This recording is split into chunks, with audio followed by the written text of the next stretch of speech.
여러분, 요한계시록 4장은 지난주에 살펴봤듯이 인간이 어떻게 할 수 없는 그 고난 가운데 극한의 죽음의 공포와 두려움의 중면에 있는 사도 요한과 교회와 그리스도인들에게 하나님이 나타나셔서 하나님 자신을 제일 먼저 보여주신다라고 말씀드렸죠. 그래서 4장은 성부 하나님에게 집중되어 있습니다. 그런데 5장은 이제 초점이 달라집니다. 우리 같이 5장 1절 말씀 읽어보겠습니다. 시작.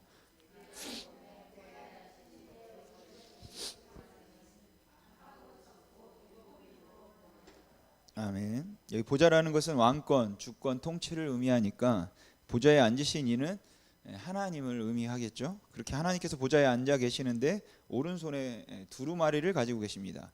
근데 이 두루마리의 특징은 두 가지입니다. 첫 번째, 글이 안팎으로 빼곡하게 써 있습니다. 그리고 두 번째는 7인으로 봉해져 있어요.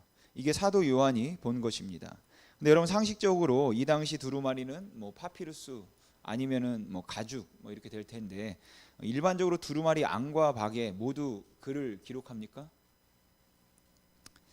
그렇지 않죠. 한쪽에만 글을 기록할 수 있습니다. 그게 상식이에요.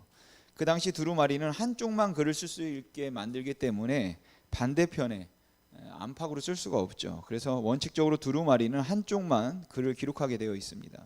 그러니까 이 두루마리는 굉장히 좀 이상한 거죠. 여러분, 이 두루마리에 적힌 내용이 뭘까요? 궁금하지 않습니까? 근데 요한계시록 어디에도 이 글이 무엇인지 나와 있지 않습니다. 그러면 여러분, 사도 요한이 요한계시록 5장에서 본 이 환상은 하나님께서 사도 요한에게만 보여주신 것일까요? 아니면은 구약 시대 때 어떤 선지자에게도 보여주셨던 환상일까요? 예, 보여주셨으니까 제가 질문하겠죠. 그래서 구약을 잘 이해해야지만 요한계시록을 우리가 바르게 풀 수 있습니다. 그럼 여러분, 사도 요한이 요한계시록 5장에서 본 이 환상은 구약 시대 때 어떤 선지자가 봤던 환상과 똑같았겠습니까? 바로 맞습니다. 에스겔입니다. 요한계시록 5장에는 두루마리의 글이 무엇인지 나와 있지 않지만 구약의 에스겔 선지자는 그 글이 무엇인지 기록하고 있습니다. 제가 에스겔 2장 9절부터 읽어 드릴 테니까 여러분들 잘 따라오시기 바랍니다. 내가 보니 보라, 한 손이 나를 향하여 펴지고 보라, 그 안에 두루마리 책이 있더라. 그가 그것을 내 앞에 펴시니 그 안팎에 글이 있는데, 여러분, 모든 두루마리가 안팎에 글이 있지 않습니다. 한쪽 면만 글이 있게 되어 있죠. 그러니까 에스겔이 본 두루마리의 특징과 사도 요한이 본 두루마리의 특징이 같습니다. 그런데 사도 요한은 그 글이 무엇인지 언급하지 않는데 에스겔은 그 글의 내용을 무엇인지 적고 있어요. 그 위에 애가와 애곡과 재앙의 말이 기록되었더라. 여러분, 이 두루마리 안팎에 글이 기록되어 있는데 뭐라고 되어 있냐면 애가와 애곡과 재앙의 말입니다. 따라서 이 에스겔의 말씀을 안다면 이 환상을 봤을 때 이 봉한 인이 떼어지기를 원하겠습니까? 떼어지지 않기를 원하겠습니까?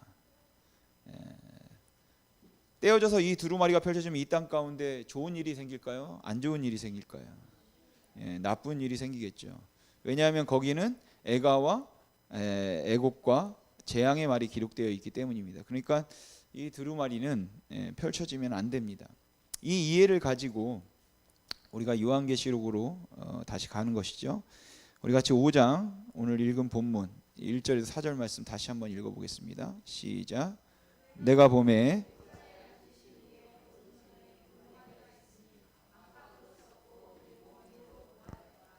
또 봄에 힘 있는 천사가 큰 음성으로 외치기를, 누가 그 두루마리를 펴며 그 인을 떼기에 합당하냐 하나, 하늘 위에나 땅 위에나 땅 아래에 능히 그 두루마리를 펴거나 보거나 할 자가 없더라.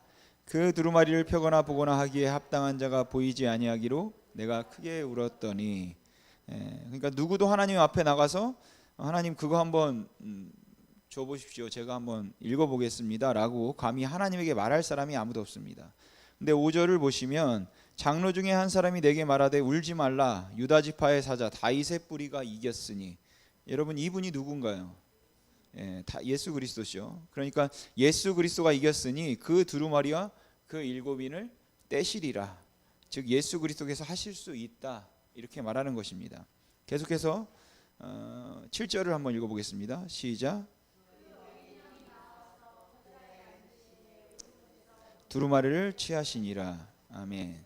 그러니까 어린 양 되신 예수 그리스도께서 하나님 보좌 앞으로 나가시더니 그 두루마리를 받으셨어요. 그리고 나서 인을 하나씩 떼시는데 그게 바로 이제 6장입니다. 그렇게 7인의 시작이 되는 겁니다. 그러니까 6장만 보면 안 되고 이제 5장부터 시작되니까 5장, 6장을 연결해서 보아야 되는 것이죠. 이렇게 요한계시록은 꼬리에 꼬리를 물기 때문에 갑자기 이제 건너뛰면 좀 생뚱맞게 될 수 있습니다.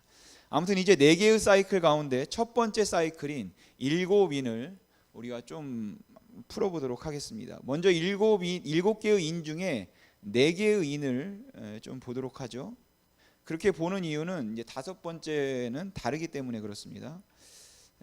첫 번째 인을 뗐을 때는 어떤 일이 벌어지냐면은 활이 나옵니다. 그리고 두 번째 인을 떼자 칼이 나오고, 세 번째 인을 떼자 저울이 나옵니다. 그리고 네 번째 인을 떼자 사망, 죽음이 나옵니다. 그러니까 정말로 에스겔이 본 그대로 이 두루마리 안팎에는 애가와 애곡과 재앙, 좋지 않은 글들이 기록되어 있는 것이죠. 그 인이 하나씩 떼어질 때마다 활이 나오고 칼이 나오고 저울은 경제적 어려움인 거예요. 경제적 어려움이 오고 심지어 사망이 와서 사람들을 죽이는 것이죠. 그렇게 인이 하나씩 떼어질 때마다 안 좋은 일이 생깁니다. 그런데 제가 왜 4개의 인을 먼저 보고 5번째 인은 따로 보자고 했냐면, 5번째는 첫째, 둘째, 셋째, 넷째 인의 결과이기 때문에 그렇습니다. 그럼 그 결과, 활과 칼과 저울과 사망이 와서 어떤 결과가 생겼는지 우리 같이 한번 요한계시록 6장 9절 말씀 한번 읽어보겠습니다. 시작.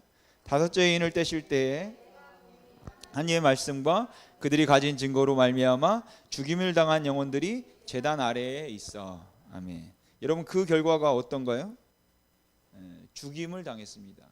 죽임을 당한 영혼들, 활이 와서 칼이 와서 저울, 경제적인 어려움이 와서 사망이 와서 어떻게 됐냐면 진짜 죽임을 당했습니다. 근데 중요한 건 뭐냐면 이 죽임을 당한 사람들을 꾸미는 말입니다. 하나님의 말씀과 그들이 가진 증거로 말미암아 죽임을 당했다라는 것이죠. 그러니까 죽임당한 사람들은 모든 사람들을 의미하는 게 아니라 하나님의 말씀대로 살려고 하다가 죽임당한 사람들입니다. 예수를 그리스도로 믿다가 죽임당한 사람들이에요. 곧 그리스도인들을 의미하는 거죠. 그러니까 이 활, 칼, 저울, 사망은 모든 사람들에게, 그러니까 기근과 전쟁처럼 모든 사람들에게 임하는 것을 의미하는 게 아니라 오직 하나님의 말씀과 증거를 가진 사람들에게만 임한 것입니다. 그러면 여러분, 이 인이 떼어지지 않으면 좋잖아요. 그러니까 이런 기도하면 어떨까요? 하나님, 제발 인이 떼어지지 않게 해주십시오. 인이 떼어지면 안 됩니다. 인이 떼어져서 모든 사람이 고난당한 게 아니라 우리 그리스도인들만 고난당합니다. 하나님, 그러니까 인이 떼어지지 않게 해 주십시오 라고 기도하면 되지 않겠습니까? 그런데 여러분, 이 인을 떼시는 분이 누군가요? 어린 양이 떼십니다. 어린 양은 예수 그리스도시죠. 이게 여러분 신비로운 것이죠. 사단의 장난이 아니라 이 고난은 너무도 아이러니하게 예수님이 인을 떼시기 때문에 나타난 결과라는 것이에요. 여러분, 요한계시록 시작하면서 제가 말씀드렸는데 예수님은 어디 계셨습니까? 교회 사이에 계셨죠. 오른손에 7별, 교회 사자들을 또 오른손으로 7별, 또 교회 사자들을 붙잡고 계셨습니다. 그런데 왜 교회는 고난당합니까? 여러분, 예수님이 인을 떼지 않으셨으면 이 고난이 임하지 않습니다. 그럼 하나님이 지금 장난하시는 건가요? 예수님이 인을 떼셨기 때문에 이 고난이 온 것이에요. 여러분, 이 고난은 악한 사람들, 하나님을 대적하는 사람들, 사단의 조물애기들에게 임한 것이 아니라 하나님의 말씀을 따르려고 했던 사람들에게 임했고 예수를 그리스도로 증언했던 사람들에게 임했습니다.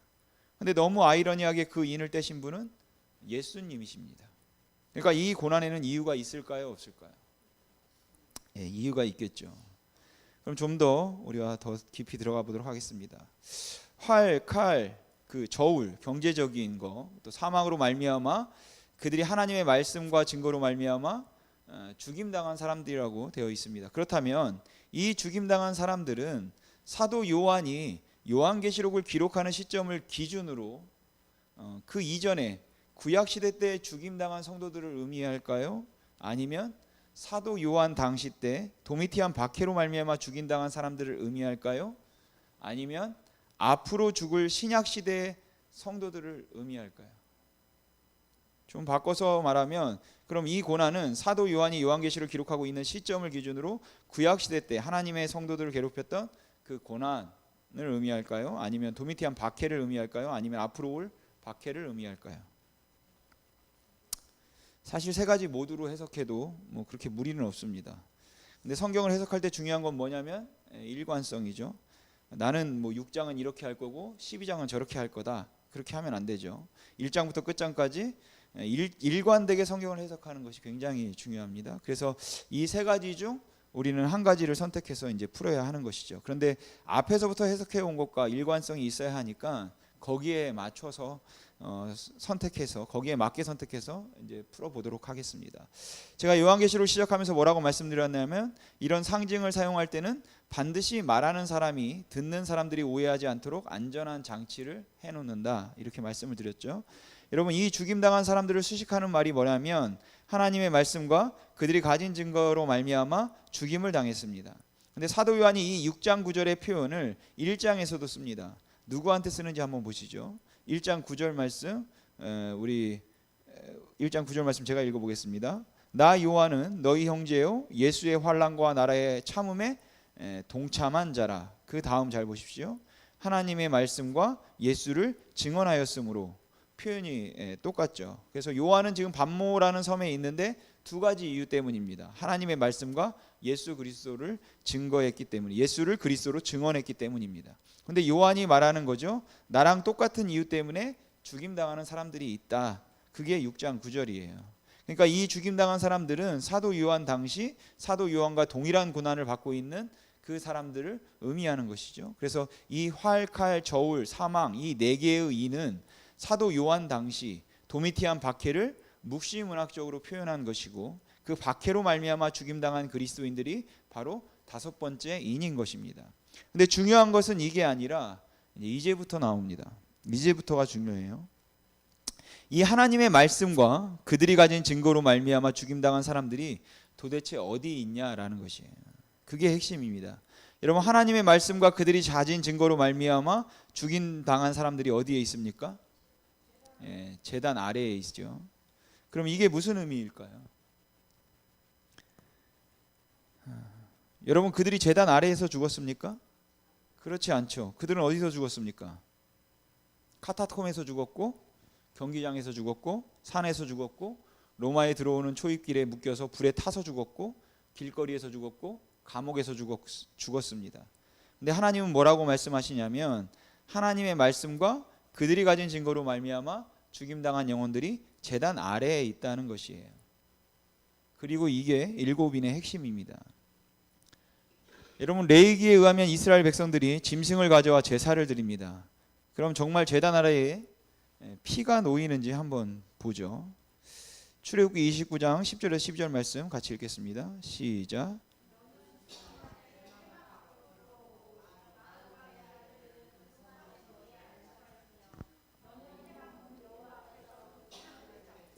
그 피를 내 손가락으로 제단 뿔들에 바르고 그 피 전부를 제단 밑에 쏟을지며.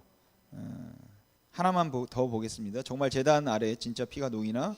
그럼 이 피는 어떤 피인가? 이것을 좀 우리가 규정해 보려고 하기 때문에 하나 더 보죠. 레위기 4장 4절에 7절입니다. 같이 읽겠습니다. 시작.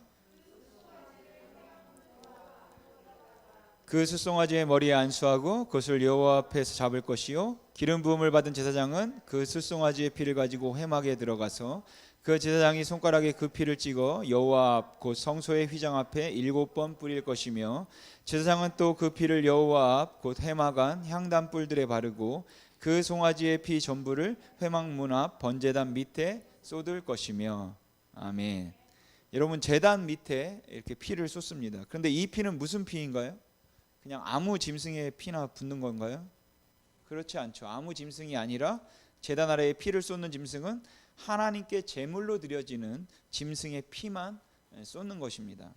그럼 여러분, 요한계시록에서 하나님의 말씀과 그들이 가진 증거로 말미암아 죽임당한 영혼들이 제단 아래에 있다라는 말은, 그러니까 하나님의 말씀대로 살려다가 죽임당한 사람들, 예수를 그리스도로 증언하다 죽임당한 사람들의 죽음을 무엇으로 받으신다는 것입니까?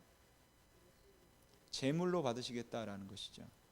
여러분, 그 죽음은 길거리에서 이루어졌습니다. 그래서 사람들이 그 시체를 밟고 지나가고 쓰레기처럼 버려졌어요. 산에서, 광야에서 죽고 나무에 매달려 죽었습니다. 그러나 하나님은 그 모든 죽음을 내 제단 아래에 있다라고 말씀하시는 것이에요. 하나님께서 그 죽음을 제사로, 제물로 받으시겠다라는 것이죠. 그럼 여러분, 반대로 한번 생각해 보십시오. 도미티안 박해 때 성도들이 그 믿음 지키다가 죽어갈 때 그들이 내 죽음이 어떤 의미가 있는지 알았을까요? 몰랐을까요? 모르죠. 어떻게 알았겠습니까? 그래서 이런 기도하지 않았겠습니까? 하나님, 도대체 이게 무슨 의미가 있습니까? 우리가 왜 이런 개죽음을 당합니까? 하나님, 이게 무슨 의미가 있겠습니까? 하나님, 우리를 빨리 도와주십시오. 이렇게 얼마나 기도했겠습니까? 여러분, 도미티안 당시 때 그 억울한 죽음을 당해서 순교하는 분들은 100% 그 죽음의 의미를 알 수 없습니다. 근데 하나님이 말씀하시는 것이죠. 내가 내 죽음을 제물로 받겠다.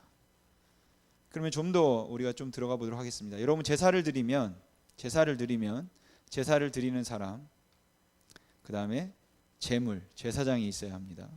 그럼 제사를 드리는 사람을 A, 제물을 B, 제사장을 C, 이렇게 해보죠. 여러분, 제물은 누가 끌고 옵니까? A가 끌고 오죠. 누가 안수하나요? A가 안수합니다. 제물을 끌고 온 사람. 그래서 죄를 전가시키는 거죠. 자기의 죄를. 그럼 누가 제물을 죽이나요?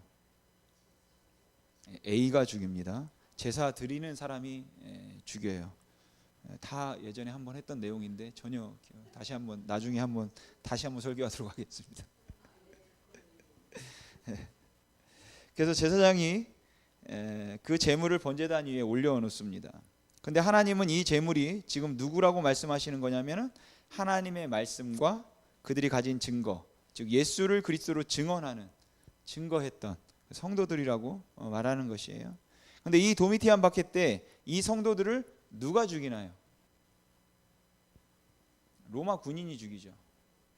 그 로마 군인이 도미티안 박해라는 명목으로 지금 그리스도인들을 죽이고 있습니다. 근데 하나님은 이 도미티안 박해 전체를 제사로 받으시겠다라는 것이거든요. 그러니까 지금 로마 군인이 성도들을 제물 삼아 하나님께 제사를 드리고 있다라는 것이에요. 로마 군인이 A고 성도들은 B가 되는 거죠. 그러면 여러분, 제사를 드리면 죄가 전가되고 누군가는 회복됩니다. 제사 드리는 사람은 회복되잖아요. 그럼 제사를 통해서 회복되는 사람은 제사 드리는 사람이지 않습니까? A가 회복되죠. 그러니까 도미티안이 그리스도인들, 즉 하나님의 말씀대로 살려고 하는 성도들을 제물 삼아 죽이는 이 제사를 통해서 하나님께서 로마를 회복시키겠다, 이 말씀을 요한계시록에서 하고 있는 것이에요. 여러분, 누가 이걸 알았겠습니까? 이 하나님의 지혜를 누가 깨달을 수 있었을까요? 그렇다면 여러분, 이 말씀은 요한계시록에만 나오는 것일까요? 그렇지 않습니다. 주전 586년에 예루살렘 성과 성전을 바벨론이 멸망시켰습니다. 스바냐서에 의하면 이 바벨론이 예루살렘 성과 성전을 무너뜨리고 이스라엘 백성들을 포로 잡아간 것을 하나님께서 내가 이거 제사로 받겠다, 이렇게 말씀하세요. 근데 너무 아이러니한 것은 예루살렘 성과 성전이 멸망하기 전에는 하나님은 오직 이스라엘의 민족신이었습니다. 오직 이스라엘 사람들만 섬기는 하나님. 물론 이방 사람들도 알았지만 조금 알았겠죠. 근데 예루살렘 성이 무너지고 성전이 무너졌습니다. 그래서 이스라엘 백성들은 온 세계로 포로 잡혀갑니다. 그래서 더 이상 성전이 없자 포로 잡혀갔던 이방 땅에서 이스라엘 백성들이 회당을 만들기 시작해요. 그리고 그 회당에서 하나님의 말씀을 공부하기 시작했습니다. 그런데 이방 사람들이 그 회당에 와서 같이 하나님의 말씀을 공부하기 시작했어요. 그러자 너무도 아이러니하게 하나님을 아는 지식이 이방 땅에서 일어나기 시작했다라는 것이죠. 여러분, 하나님께서 예루살렘 성과 성전을 무너뜨리겠다고 선지자들에게 여러 번 말씀하시지 않습니까? 그때 그렇게 선지자들에게 말씀하실 때 선지자들은 100% 다 안 된다고 막았습니다. 안 됩니다. 하나님 무슨 소리입니까? 예루살렘 성전, 하나님의 성전 무너뜨리시면 안 됩니다. 예루살렘 성을 무너뜨리면 안 됩니다. 아니야, 내가 이거 다 무너뜨릴 거다. 그 대화 가운데 대표적인 게 바로 하박국서입니다. 하박국이 하나님께 말하죠. 하나님이 이런 죄인들 가만 놔두시겠습니까? 하나님이 말씀하시죠. 내가 갈대아 사람들을 일으켜서 너희들을 칠 거다. 아니, 하나님 아무리 그래도 그렇지 악인을 들어 어떻게 의인을 칩니까? 그게 맞습니까? 그렇게 계속 하박국 선지자는 안 된다고 하죠. 그래도 하나님께서는 하박국 선지자에게 하박국아, 나는 예루살렘 성과 성전을 무너뜨릴 거다라고 말씀하십니다. 그러면서 하나님께서 내가 무너뜨려서 하고 싶은 게 있어. 그때 나오는 놀라운 선언이 이것이에요. 물이 바다 덮음같이 여호와의 영광을 인정하는 것이 온 세상에 가득할 것이다. 근데 무엇을 통해서 이 일이 일어났냐면 예루살렘 성과 성전의 멸망을 통해서입니다. 여러분, 이 하나님의 큰 그림을 누가 이해했겠습니까? 근데 이게 예루살렘 성과 성전에만 해당됩니까? 여러분, 이사야서에 의하면 이 제물인 어린 양 되신 분이 바로 예수 그리스도십니다. 그렇게 예수님이 제물이 되시죠. 그런데 누가 죽였습니까? 빌라도가 죽였나요? 우리가 죽였죠. 우리가 예수를 비방했고 모욕했고 질박받죠. 그런데 그 예수님이 죽으심으로 말미암아 누가 나음을 입었습니까? 이사야 53장에 의하면 우리가 나음을 입었습니다. 그러니까 이 개념은 구약에서부터 오는 것이에요. 여러분, 하나님께서는 그 억울해 보이는 이해가 되지 않는 하나님의 말씀과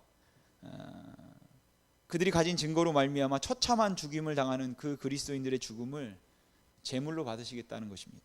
그리고 그 제사를 받으심으로 말미암아 이 제사를 통해 하나님께서 로마를 회복시키겠다라는 것이에요. 그럼 정말 그렇게 됐습니까? 90년부터 92년 사이에 시작된 도미티안 박해는 정확히 역사적으로 96년 9월 18일 도미티안의 죽음으로 끝이 납니다. 그리고 네르바가 황제로 즉위한 다음에 사도 요한을 복권시켰다, 이렇게 나와요. 그래서 도미티안 박해는 약 4년에서 5년 동안 4년에서 5년 정도 진행되었습니다. 기록에 의하면 첫 1, 2년 동안은 로마 사람들이 너무 좋아했대요. 세상에 이런 엔터테인먼트가 어디 있겠습니까? 사람이 발가벗기고 찢기고 동물에 물리고 죽고 불에 타서 죽고 얼마나 자극적입니까? 근데 시간이 지나면서 로마 사람들 안에 질문이 생겼습니다. 도대체 쟤네들은 왜 죽냐는 것이에요. 그래, 재밌긴 한데 도대체 쟤네들은 왜 죽는데냐?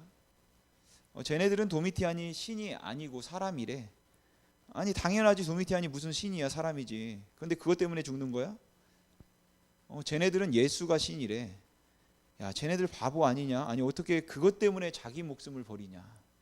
어떻게 그것 때문에 자기 재물을 버리고 그것 때문에 자기 자녀를 죽이냐? 쟤네들 정말 바보다.